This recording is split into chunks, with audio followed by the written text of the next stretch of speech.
Mr. Udin. I'm a Year 5 teacher at Hillstone Primary School. And we've been very fortunate today to have Learn by Design, funded by ZEISS, come into school and work with our children.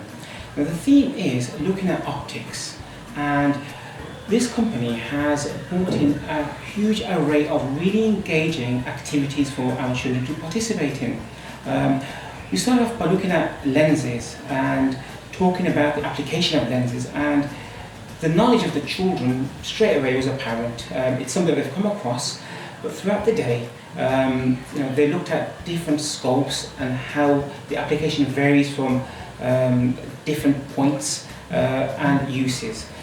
The children had the opportunity to use robots, which they programmed, as well as more challenging games.